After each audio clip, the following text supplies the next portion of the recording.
address, your voter registration information now in the hands of the federal government. The State Election Commission just signed a deal with the Department of Justice to share voter data to weed out potentially ineligible or non-citizen voters. Our Megan Gagno is tracking that today, joins us live. You've been digging into this agreement, talked to election officials.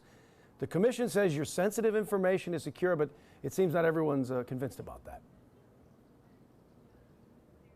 That's right, Brian. Data sharing is set to begin in 5 days. The commission says social security numbers will never be directly exposed, but rather transferred into an unreadable digital code before eventually being shared with federal officials. But some voters say there's still some concern.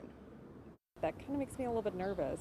I'd like to keep that private. That concern stems from a new agreement signed Tuesday by the South Carolina Election Commission and the U.S. Department of Justice, sharing the state's voter registration list to identify potentially ineligible or non-citizen voters. For Scout Easton, the stakes feel personal as someone with a hyphenated last name that some government systems don't recognize, getting her flagged every time she tries to vote. The right to vote is an important part of your citizenship, and every American citizen has that right. More barriers that prevent people from voting makes it that much harder to pass different legislations on both sides of the aisle. Executive Director Conway Belangia says the commission pushed hard to make sure Social Security numbers would be shielded through something called hashing, a more robust protection than standard encryption. The hashing that we're using is pretty good at protecting.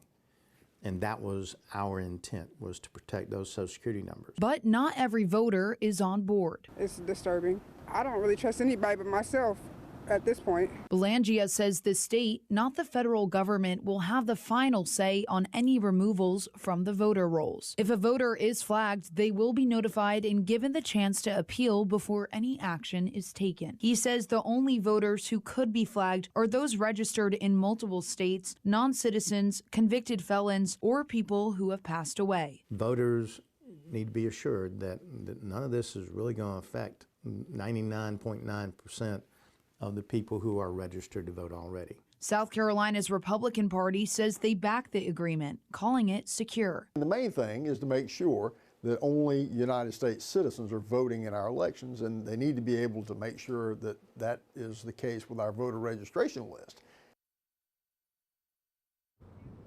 The South Carolina Democratic Party did not respond to our request for a comment. Officials tell me this agreement is set to last for 13 to 14 months. In Columbia, I'm Megan Gagno, Watch Fox News, Local First.